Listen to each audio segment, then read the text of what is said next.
The story begins with Danby, a high school senior in her final year. She's just a few days away from taking her university entrance exams, but the problem is, she's terrible at math. She always falls asleep during math class, which annoys the teacher so much that one day he calls her to the board. But as usual, she can't solve anything. Frustrated, he scolds her in front of everyone. When she returns home, she ignores her studies and spends her time playing with her phone and listening to music. Her mom watches her, annoyed, and tells her that if she solved math problems the same way she memorizes lyrics, she'd already be a genius. She jokes that Danby must have inherited her math struggles from her father, who was also bad at it, and that no university would accept her like this. What bothers Danby most is when her mom changes the TV channel to one of those historical dramas she always watches. Danby gives up and leaves the room, heading to her best friend's house. Her friend reminds her once again that this is her last shot at getting into college. If she fails now, she'll have no future, nowhere to go. The next morning, Danby wakes up late and runs out, already behind schedule for the big exam. Her mom encourages her as she leaves, telling her to give it her best so she can get into a good school. Danby is nervous, especially about the math section, but she tries to study on the bus until she reaches the exam center. She jumps off the bus and runs, but forgets her umbrella. As she approaches the exam building, fear takes over. She isn't ready. She starts panicking, thinking about running away instead of facing the possibility of failing. She sits under the pouring rain, heart sinking, silently wishing she could just disappear.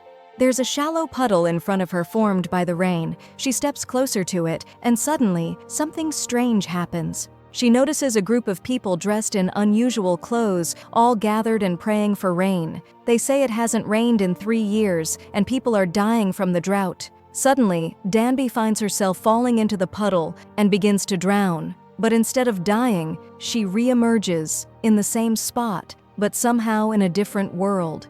She's confused and starts asking the people around her if they're filming a historical drama or something. The king, seeing her strange behavior, becomes terrified and yells, asking if she's a demon. She nervously says, "No, I'm just a high school student." But the way she says it sounds like some kind of magical incantation to them, which only increases their fear. Suddenly, guards surround her with swords drawn. When she realizes the swords are real, she panics and improvises, saying, "I know why I'm here. Please, God, send the rain."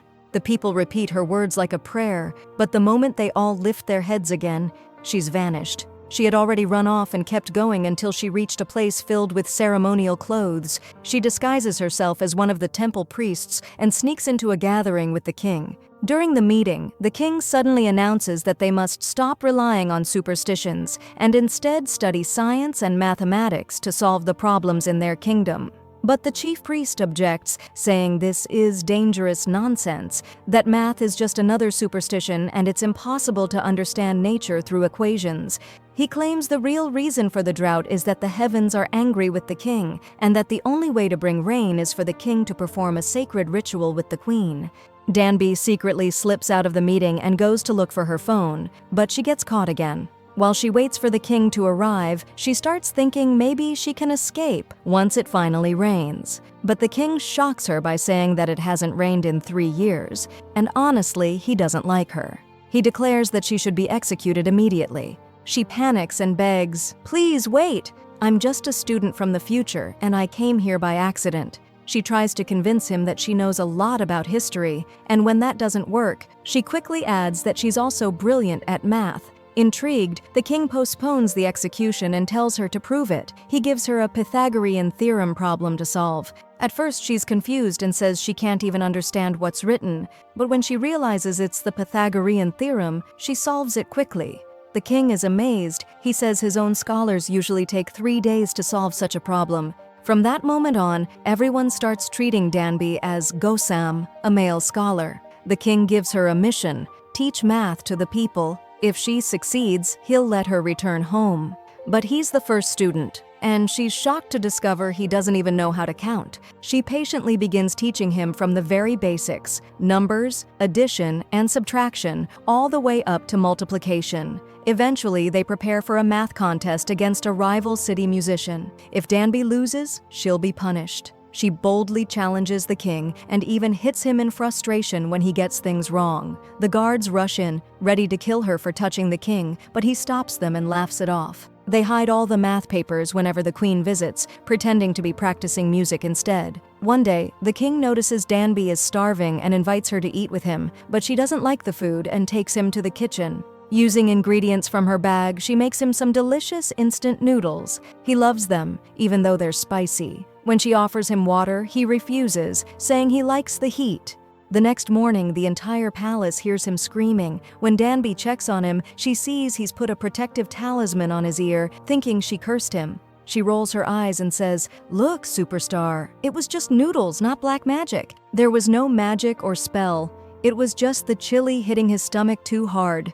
When she told him that, he asked, "What's a stomach anyway?" So Danby sat down and explained to him what the stomach is, what intestines are, and even about the heart, and how if he puts his hand on his chest, he'll feel it beating. But he said, "I don't feel anything." She smiled and said, "It's okay.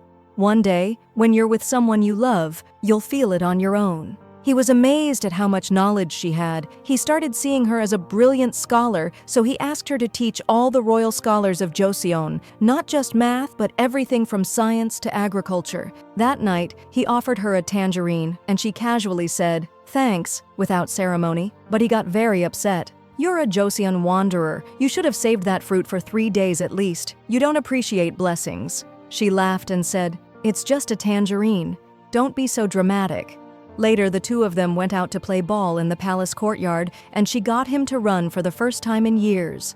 The next day, the king sat with his future bride and told her that he would be served a magical love potion that night in his stew, and after that, they'd be married immediately. But fate had other plans. That bowl ended up in Danby's hands. She started behaving very strangely, and ended up falling asleep in the palace.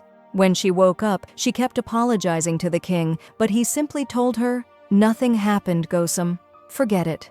They went for a walk outside, and he told her that if she could achieve her mission, she would earn a high rank in the council and even be gifted a royal horse. But she said, "I don't want anything. I'm going back to my world as soon as the rain falls."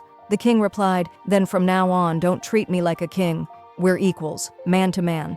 But the next day, disaster struck. Danby was arrested and accused of mocking the king. They tied her by the limbs, preparing to torture her. But the king stepped in and explained to the priests that this young scholar had valuable knowledge. One priest, however, seized the opportunity and said, "Fine, then I must test him myself. He has 2 weeks. If it doesn't rain by then, we'll execute him." Danby didn't give up. She kept studying, calculating everything, and the palace musician helped her build a rainfall gauge. Then, without warning, rain began to pour from the sky. Danby was overwhelmed with joy, but the king suddenly remembered what she said, that she would leave once it rained. He ran to the house where she was staying and found her crying in front of the rain gauge, overwhelmed with emotion. He told her, "You need to escape right now. I've been preparing for this. A ship headed for Ming is waiting for you." But she shook her head. "I've spent my whole life running away. I only ended up here because I was trying to escape my world." At that moment, the palace musician, who had secretly been working with the high priest, arrived. The priest had ordered him to kill the scholar, believing Danby might truly be from the future. The musician told the priest, "If that's true, then he's even more dangerous. We must get rid of him." The musician took Danby and put her on a horse, galloping through the woods until they reached a forest. There, he told her, "I've known for a while that you're a girl, but I'm a decent man. Your secret is safe with me." She explained that it wasn't intentional. The job she landed was offered to a boy, and she had no choice but to take it. Meanwhile, back in the palace, the high priest tried to convince the king that everything Danby had taught them must be destroyed, especially the new written language she was developing. They had to stick to tradition and eliminate the boy's influence, but the king couldn't accept that. He left the palace on horseback, searching for her. Elsewhere in the forest, the guards finally caught up to Danby and the musician. He let her escape and stood in their way, fighting them off until the queen herself appeared, her feet bleeding. She had run all the way there, desperately searching for them. Danby kept walking along the road until she reached a fork and didn't know where to go. Then she remembered something the king once said, that the sun is Joseon's clock. So she followed the sunlight until she reached the sea, and there the king was already waiting for her. That night they sat side by side watching the stars. She told him, "In the future, we don't see stars like this. Only the brightest ones." He replied, "Look now, the only stars you're seeing are the ones you choose to see. But if you stop and look closely, you'll start to see more. Those stars were always there. They just didn't appear until you decided to see them. The eyes see what the heart wants." After a quiet pause, the king confessed that he loved her. He said he wanted to create a new, easier language so common people could learn, not just the nobles. She suddenly remembered something, pulled out her money from the future, and saw his face printed on the currency. That's when she realized he really would succeed. When the king returned to the palace, he announced he would begin paying salaries to those who serve the people well. The high priest surprisingly agreed, saying that anyone who benefits the people should be rewarded. "What do you think of Gosam?" he asked, but no one else in the court agreed. They believed Gosam should be banished or even executed. Still, Danby continued to secretly teach the king everything, math, writing, and reasoning, without the priests knowing. One day, while walking through the palace, she found the queen hiding and eating in secret. They had forbidden her from eating too much, so she wouldn't gain weight and ruin her appearance. Danby offered her one of her instant noodle cups. The queen accepted it, and as they ate, they started chatting. From that moment on, they became friends. A few days later, the queen approached the king and told him she knew everything. She had already informed the queen mother too, because the girl, Danby, was supposed to be one of his concubines. Suddenly, Danby found herself being prepared for something she didn't understand. The palace maids were dressing her up and applying makeup. She had no clue what was going on until she realized they were preparing her for the midday rest with the king and that she was to become his first woman. The moment she understood what was happening, she panicked and ran away from the mad people around her. One of the headmaids quickly informed the king that she had escaped on her way to the palace. The king went out to search for her and eventually found her, but he grabbed her by the arm and pulled her into a room. Danby screamed, protesting, "You said we'd stay just friends. I'm only 19. The king chuckled and replied, 19? That means you've got at least 3 years of adulthood. You're not a kid anymore. Besides, I've known you were a girl for a while now. I haven't touched you, have I? But tonight you need to stay here. Everyone's watching. Don't worry, I'm not going to eat you alive. The truth is, my mother's extremely stubborn, and no one can persuade her easily." The next morning, Danby went to speak with the musician. He asked her, "Are you sure you want to go back to the future?" But she didn't answer. She was torn, and her heart was full of doubt. She just walked off and sat alone. After a while, the queen came and told her someone wanted to see her. When Danby entered the palace, she found herself face to face with the queen mother, who looked exactly like her real mother. She completely broke down in tears, and no one understood what had triggered her crying. That night, she went to see the new astronomical system of Joseon, one she had personally helped create. It would help the kingdom accurately track the days and months. The king then invited her to come see something else he'd been working on. He had developed a new alphabet made up of 28 letters, meant to simplify reading and writing so that everyone in Joseon, not just the scholars, could learn. As they walked into the middle of the great hall, he asked her to sit in the ceremonial chair. Then, he placed the royal hairpin on her head, a symbol of marriage, and asked her to stay with him forever. Danby started crying and told him, "I can't. I promised myself I'd go back once the rain comes. My mother is waiting for me, and she trusts me." The king gently replied, "Then go see her, and come back. Let's live here together." But she refused again. He lost his patience and said angrily, "You're right. The future is better than this Joseon, full of sickness and disease. Do whatever you want." Then he stormed off, heartbroken. She remained in the hall, standing still, when suddenly she was struck on the head and knocked unconscious. Someone stabbed her with a sword, and the entire building was set on fire. When the king heard what happened, he risked his life and ran through the flames to rescue her. The next day, he summoned his assistant and said, "The ancient text disappeared last night." He accused the high priest of stealing it. The king grabbed the priest's hand and said, "Did no one teach you to erase all evidence after committing a crime like this?" Then he turned to Danby and asked, "Was this the voice you heard?" She nodded. It turned out that the book in her bag had shielded her from the stab. The king, furious, confronted the priest. "You knew what he meant to me. "Why did you do this?" The priest answered coldly, "Because if that new language spreads, young people will start thinking freely. It'll create chaos. It will destroy the kingdom. I'm not afraid of dying. I'm afraid of the disorder that will ruin the future."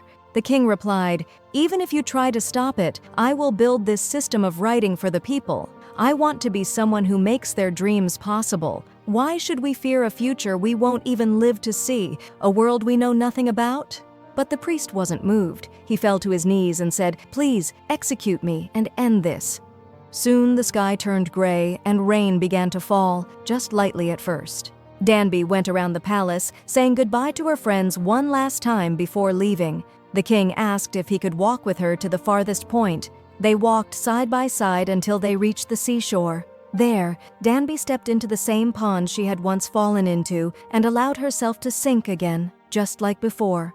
Moments later, she emerged again, back in her own world. She looked around and realized that only a few seconds had passed. There was still time to make it to the exam. She ran as fast as she could toward the test hall and saw her teacher waiting. The entrance exam had just started. She rushed to her seat and took the test. Later that day, she returned home and found her mother waiting for her. She ran into her arms, holding her tightly. Everything about Danby had changed. Her behavior, her perspective. Everything had shifted after her journey. She had learned to value the people and things around her more deeply.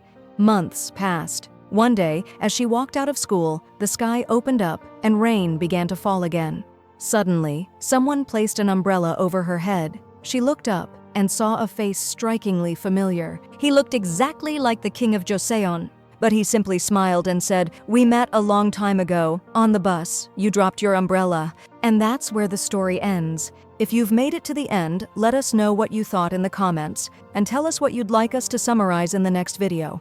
Thanks for watching.